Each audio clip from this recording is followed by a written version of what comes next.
अस्सलाम वालेकुम की हाल है जी तुहाडा। उम्मीद है तुसीं ठीक होने आ। मैं तुहाडे नाल अदनान ते तुसीं देख रहे हो मेरा चैनल स्टोरी विद अदनान। अज एक इहो जी स्टोरी तुहाडे नाल शेयर करन चले जिहड़ी हर तीसरे शख्स दे नाल हो रही है। इस दौर दे विच जिहड़ा कि डिजिटल दौर चल रहा, हर बंदा मेहनत कर रहा और जिहड़ी मेहनत हुंदी है ना वो जरा स्लो कम करदी है। डिजिटल दौर दे विच दो चीज़ां हुंदियां, एक हुंदा वायरल होना, एक हुंदा फेमस होना। एक सियाणे बंदे ने कहा सीगा रब तुहानूं वायरल ना करे, क्योंकि जो तुसीं वायरल हुंदे हो तो ਉਹਦੀ ਜਿਹੜੀ लज्जत है होर हुंदी है, ਜਦੋਂ ਤੁਸੀਂ फेमस ਹੁੰਦੇ ਹੋ ਉਹਦੀ लज्जत होर है।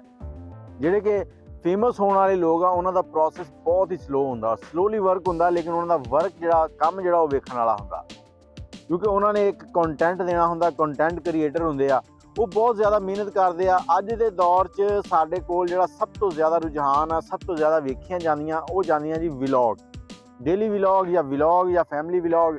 ਤੇ ਇਸ ਟਾਈਮ ਜਿਹੜੇ ਵਲੌਗਰ ਸੀ ਨਾ, ਜਿਹੜੇ ਰੀਅਲ ਵਲੌਗਰ ਸੀਗੇ, ਉਹਨਾਂ ਨੂੰ ਤੁਸੀਂ ਜਾਣਦੇ ਹੀ ਹੋਵੋਗੇ, ਮੈਂ ਇੱਥੇ ਨਾਂ ਨਹੀਂ ਲੈਣਾ ਚਾਹਾਂਗਾ, ਲੇਕਿਨ ਉਹਨਾਂ ਦਾ ਕੰਟੈਂਟ ਇਸ ਤਰ੍ਹਾਂ ਦਾ ਆਉਂਦਾ ਸੀਗਾ ਕਿ ਉਹਨਾਂ ਨੂੰ 2-2 ਹਫ਼ਤੇ ਲੱਗ ਜਾਂਦੇ ਸੀ ਇੱਕ ਵੀਡੀਓ ਸ਼ੂਟ ਕਰਨ ਲਈ।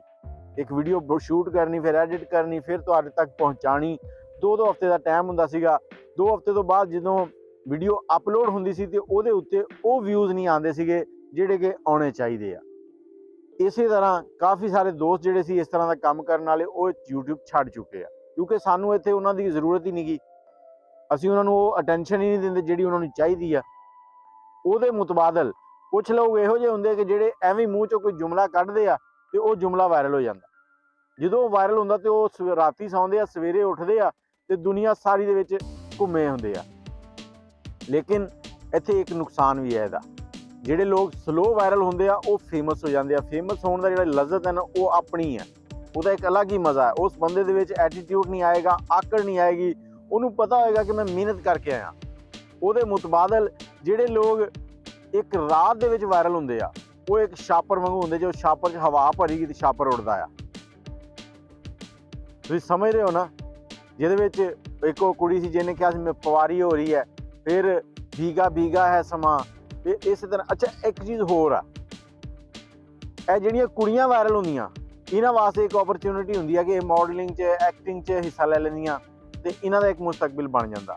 ਬਾਕੀ ਲੋਕ ਜਿਹੜੇ ਆ ਉਹ ਇੱਕਦਮ ਵਾਇਰਲ ਹੁੰਦੇ ਆ, ਵਾਇਰਲ ਹੋ ਕੇ ਤੇ ਇੱਕਦਮ ਠੁੱਸ ਹੋ ਜਾਂਦੇ ਆ। ਉਹਨਾਂ ਦਾ ਪਤਾ ਹੀ ਨਹੀਂ ਲੱਗਦਾ, ਚੰਦ ਮਹੀਨਿਆਂ ਤੱਕ ਹੁੰਦੇ ਆ, ਲੇਕਿਨ ਇੱਕ ਟਾਈਮ ਜਦੋਂ ਯਕਦਮ ਵਾਇਰਲ ਹੁੰਦੇ ਆ ਤੇ ਲੋਕ ਉਹਨਾਂ ਨੂੰ ਕਾਪੀ ਕਰਦੇ ਤਾਂ ਕਿ ਉਸ ਟ੍ਰੈਂਡ ਦੇ ਉੱਤੇ ਉਹ ਵੀ ਵਾਇਰਲ ਹੋ ਸਕਣ। ਉਹ ਟ੍ਰੈਂਡ ਚੰਦ ਦਿਨ ਚੱਲਦਾ, ਉਸ ਤੋਂ ਬਾਅਦ ਬਹਿ ਜਾਂਦਾ। ਫੇਮਸ ਹੋਣ ਵਾਲੇ ਦੇ ਵਿੱਚ ਸਿਰਫ ਯੂਟਿਊਬਰ ਨਹੀਂ ਹੁੰਦੇ, ਐਕਟਰ, TV ਡਰਾਮਾ ਐਕਟਰ, ਸਾਰੇ ਇਹ ਸਲੋ ਵਰਕ ਕਰਦੇ। ਇੱਕ ਟਾਈਮ ਆਉਂਦਾ ਕਿ ਇਹਨਾਂ ਦੀ ਆਡੀਅנס ਬਣਦੀ ਆ, ਉਹ ਆਡੀਅנס ਇਹਨਾਂ ਦੀ ਐਂਡ ਤੱਕ ਇਹਨਾਂ ਦੇ ਨਾਲ ਚੱਲਦੀ ਹੈ, ਇਹਨਾਂ ਦੀ ਰਿਸਪੈਕਟ ਕਰਦੀ ਆ। ਉਹਦੀ ਸਭ ਤੋਂ ਵੱਡੀ ਮਿਸਾਲ ਸੁਲਤਾਨ ਰਾਈ ਹੈ। ਸੁਲਤਾਨ ਰਾਈ ਸਾਹਿਬ, ਉਹਨਾਂ ਨੂੰ ਅੱਲਾਹ ਪਾਕ ਜੰਨਤੁਲ ਫਿਰਦੌਸ 'ਚ ਜਗ੍ਹਾ ਦੇਵੇ। ਦੇਖੋ ਅੱਜ ਵੀ ਉਹਨਾਂ ਦੇ ਚਾਹਣ ਵਾਲੇ ਹਜ਼ਾਰਾਂ ਲੋਕ ਆ, ਉਹਨਾਂ ਦੇ ਕੰਮ ਨੂੰ ਪਸੰਦ ਕੀਤਾ ਜਾਂਦਾ। 700 ਤੋਂ ਜ਼ਿਆਦਾ ਫਿਲਮਾਂ 'ਚ ਕੰਮ ਕਰ ਚੁੱਕੇ ਹੋ। ਇੱਕ ਛੋਟੀ ਜਿਹੀ ਜ਼ਿੰਦਗੀ ਦੇ ਵਿੱਚ ਇੱਕ ਵਰਲਡ ਰਿਕਾਰਡ ਹੀ ਹੈ ਜੀ ਇਹ। ਔਰ ਉਹਨਾਂ ਦੀ ਹਰ ਫਿਲਮ ਜਿਹੜੀ ਹੁੰਦੀ ਸੀ ਉਹ ਵੱਧ ਤੋਂ ਵੱਧ ਆਉਂਦੀ ਸੀ। ਲੇਕਿਨ ਸ਼ੁਰੂ ਦੇ ਵਿੱਚ ਸੁਲਤਾਨ ਰਾਈ ਸਾਹਿਬ ਕੈਮਰਾਮੈਨੀ ਵੀ ਕਰਦੇ ਰਹੇ ਆ, ਝਾੜੂ ਵੀ ਮਾਰਦੇ ਰਹੇ ਆ, ਮਤਲਬ ਇੱਕ ਸਲੋ ਵਰਕ ਸੀਗਾ। 8-10 ਸਾਲ 15 ਸਾਲ ਉਹਨਾਂ ਨੂੰ ਲੱਗੇ ਆ ਇੱਕ ਲੈਵਲ ਤੱਕ ਆਉਣ ਲਈ। ਲੇਕਿਨ ਆ ਜਿਹੜੇ ਅੱਜ ਕੱਲ੍ਹ ਜਿਹੜਾ ਕੰਮ ਚੱਲ ਰਿਹਾ ਇਹਦੇ ਵਿੱਚ ਕੀ ਹੁੰਦਾ, ਇੱਧਰੋਂ ਰਾਤੀ ਆਏ ਆ, ਰਾਤੀ ਆ ਕੇ ਕੋਈ ਇਹੋ ਜਿਹਾ ਲੁੱਚਾ ਜਿਹਾ ਕੰਮ ਕੀਤਾ, ਉਹ ਸੁਬਾਹ ਉੱਠਦੇ ਆ ਤਾਂ ਵਾਇਰਲ ਹੋਏ ਹੁੰਦੇ ਆ। ਉਹ ਵਾਇਰਲ ਹੁੰਦੇ ਆ, ਇੱਕ ਠੂਠਾਂ ਭਰੀ ਜਾਂਦੀ ਆ, ਚੰਦ ਦਿਨ ਚੱਲਦੇ ਆ, ਉਸ ਤੋਂ ਬਾਅਦ ਕੁਛ ਇੰਟਰਵਿਊ ਹੁੰਦੇ ਆ, ਉਹ ਠੁੱਸ ਹੋ ਜਾਂਦੇ, ਕਿਉਂਕਿ ਉਹਨਾਂ ਦੇ ਕੋਲ ਹੋਰ ਕੋਈ ਸ਼ੈ ਹੁੰਦੀ ਨਹੀਂ ਗੀ। ਉਹ ਇਸ ਚੀਜ਼ ਨੂੰ ਕੈਸ਼ ਹੀ ਨਹੀਂ ਕਰ ਪਾਉਂਦੇ। ਉਹਨਾਂ ਵਿੱਚ ਆਕੜ ਹੀ ਇੰਨੀ ਕੁ ਆ ਜਾਂਦੀ ਕਿ ਅਸੀਂ ਫੇਮਸ ਹੋ ਗਏ ਹਾਂ। ਲੇਕਿਨ ਉਹਨਾਂ ਦੇ ਜਿਹੜੇ ਫਾਲੋਅਰ ਆ ਉਹ ਚੰਦ ਦਿਨਾਂ ਦੇ ਹੁੰਦੇ ਆ, ਕਿਉਂਕਿ ਉਹਨਾਂ ਕੋਲ ਹੋਰ ਇਸ ਤਰ੍ਹਾਂ ਦੀ ਚੀਜ਼ ਆਉਣੀ ਨਹੀਂ ਗੀ। ਜਦੋਂ ਹੋਰ ਚੀਜ਼ ਆਉਣੀ ਨਹੀਂ ਗੀ ਤੇ ਉਹ ਗਏ। ਉਹਦੀ ਇੱਕ ਮਿਸਾਲ ਹੋਰ ਹੈ, ਪਿਛਲੇ ਦਿਨਾਂ ਦੇ ਵਿੱਚ ਇੱਕ ਕੁੜੀ ਮੁੰਡੇ ਦਾ ਵਿਆਹ ਹੋਇਆ ਤੇ ਉਹ ਮਰੀ ਜਾਂਦੇ ਆ। ਜਦੋਂ ਮਰੀ ਜਾਂਦੇ ਆ ਉੱਥੇ ਵੀਡੀਓ ਬਣਾਉਂਦੇ ਆ। ਮੁੰਡਾ ਵਿਚਾਰਾ ਸੋਹਣਾ ਆ ਮਾਸ਼ਾਅੱਲਾ, ਅੱਲਾਹ ਪਾਕ ਉਹਨੂੰ ਸਿਹਤ ਦੇਵੇ ਤੇ ਉਹਨੂੰ ਹਿੰਮਤ ਦੇਵੇ। ਉਹਦੇ ਸਿਰ ਤੋਂ ਥੋੜ੍ਹੇ ਜਿਹੇ ਵਾਲ ਘੱਟ ਸੀ ਤੇ ਦੁਨੀਆ ਦੇ ਵਿੱਚ ਕਿਹਾ ਜਾਂਦਾ ਕਿ ਜਿਹਦੇ ਸਿਰ ਤੇ ਵਾਲ ਹੈ ਨਹੀਂ ਗੇ ਨਾ, ਉਹ ਬਸ ਅਜੀਬੋ ਗਰੀਬ ਹੀ ਸਮਝਿਆ ਜਾਂਦਾ, ਖਾਸ ਤੌਰ ਤੇ ਸਾਡੇ ਏਸ਼ੀਆ 'ਚ। ਅੱਛਾ, ਉਹਦੇ ਤੇ ਮੀਮਾਂ ਬਣਨੀਆਂ ਸ਼ੁਰੂ ਹੋਈਆਂ, ਮੀਮਾਂ ਬਣੀਆਂ ਤੇ ਉਹ ਫੇਮਸ ਹੋ ਗਿਆ। ਜਦੋਂ ਉਹ ਫੇਮਸ ਹੋਇਆ ਤੇ ਉਹਦੇ ਕੋਲ ਬਹੁਤ ਸਾਰੇ ਲੋਕ ਜਿਹੜੇ ਉਹ ਇੰਟਰਵਿਊ ਕਰਨ ਜਾਣ ਲੱਗ ਪਏ। ਹੁਣ ਉਹਨਾਂ ਨੇ ਕੀ ਕੀਤਾ, ਉਹਦੀ ਬੇਗਮ ਜਿਹੜੀ ਸੀ ਉਹਦੇ ਸਾਹਮਣੇ ਉਹਦੇ ਮੀਆਂ ਦੀ ਜਿਹੜੀ ਹੈ ਬੇਹੁਰਮਤੀ ਵੀ ਕੀਤੀ ਗਈ। ਬੇਹੁਰਮਤੀ ਤੋਂ ਬਾਅਦ ਯਾਰ ਕਿ ਉਹਦੀ ਬੇਇੱਜ਼ਤੀ ਕੀਤੀ ਗਈ, ਉਹ ਅਜੀਬੋ ਗਰੀਬ ਗੱਲਾਂ ਕੀਤੀਆਂ ਗਈਆਂ। ਉਹ ਮੁੰਡੇ ਨੂੰ ਅਹਿਸਾਸੇ ਕਮਤਰੀ 'ਚ ਧਕੇਲਿਆ ਗਿਆ। ਹੁਣ ਉਹ ਕੁੜੀ ਅਜੀਬੋ ਗਰੀਬ ਗੱਲਾਂ ਕਰਦੀ ਆ, ਸਵੇਰੇ ਉੱਠਦੀ ਆ, ਜਿਹੜਾ ਬੈਡਰੂਮ ਉਹਨਾਂ ਨੇ ਆਪਣੇ ਸੌਣ ਲਈ ਰੱਖਿਆ ਉਹ ਲੋਕਾਂ ਨੂੰ ਵਿਖਾਉਂਦੇ ਆ। ਇਹੋ ਜਿਹੇ ਕੰਮ ਚੱਲ ਪੈਂਦੇ ਆ। ਫਿਰ ਇਹ ਕਾਫੀ ਫੈਮਿਲੀ ਵਲੌਗਰ ਆ, ਇਹ ਆਪਣੀਆਂ ਫੈਮਲੀਆਂ ਵਿਖਾ ਕੇ ਤੇ ਅੱਗੇ ਵੱਧਦੇ ਆ।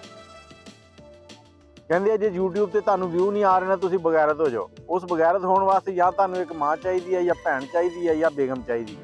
ਇਹ ਤਿੰਨਾਂ ਚੀਜ਼ਾਂ 'ਚ ਕੋਈ ਇੱਕ ਚੀਜ਼ ਹੈਗੀ ਆ ਤੇ ਤੁਸੀਂ ਫੇਮਸ ਹੋ ਜਾਓਗੇ ਦਿਨਾਂ ਦੇ ਵਿੱਚ। ਐਵੇਂ ਵੇਖੋ ਤੁਸੀਂ ਚੱਲਦੇ। ਲੇਕਿਨ ਅਗਰ ਤੁਸੀਂ ਬਗੈਰਤ ਨਹੀਂ ਹੁੰਦੇ ਤੇ ਫਿਰ ਤੁਹਾਡੀ ਜਿਹੜੀ ਪ੍ਰੋਗਰੈਸ ਹੈ ਨਾ, ਉਹ ਬਿਲਕੁਲ ਸਲੋ ਜਾਏਗੀ। ਇੱਕ ਟਾਈਮ ਆਏਗਾ ਕਿ ਤੁਹਾਡੇ ਚਾਹਣ ਵਾਲੇ ਹੋਣਗੇ। ਫਿਰ ਉਹ ਅਸਦ ਮੁੰਡਾ ਆ, ਉਹਨੇ ਇਸ ਚੀਜ਼ ਨੂੰ ਸਮਝਿਆ ਕਿ ਇਸਲਾਮ ਦੇ ਵਿੱਚ ਇਹ ਚੀਜ਼ਾਂ ਗਲਤ ਹੈ, ਇਹ ਡੇਲੀ ਵਲੌਗਿੰਗ। ਉਹਨੇ ਇਸ ਚੀਜ਼ ਨੂੰ ਛੱਡ ਦਿੱਤਾ। ਲੇਕਿਨ ਇਹ ਲੋਕ ਜਿਹੜੇ ਆ, ਇਹ ਸਵਾਬ ਸਮਝ ਕੇ ਦਿਖਾਉਂਦੇ ਆ ਲੋਕਾਂ ਨੂੰ। ਸਾਡੀ ਕੌਮ ਨੂੰ ਕੀ ਦੇ ਰਹੇ ਆ, ਸੋਚਣ ਵਾਲੀ ਗੱਲ ਆ। ਅੱਜ ਇਹ ਆਪਣੀ ਫੈਮਿਲੀ ਦੇ ਵਿੱਚੋਂ ਨਿਕਲ ਜਾਣ, ਸਾਈਡ ਤੇ ਹੋ ਜਾਣ, ਇਹਨਾਂ ਨੂੰ ਵੇਖਣਾ ਕਿਸੇ ਨੇ ਨੀਗਾ। ਲੋਕਾਂ ਨੂੰ ਨਸ਼ਾ ਹੀ ਇਹਨਾਂ ਦੀਆਂ ਮਾਵਾਂ ਭੈਣਾਂ ਵੇਖਣ ਦਾ ਹੈ।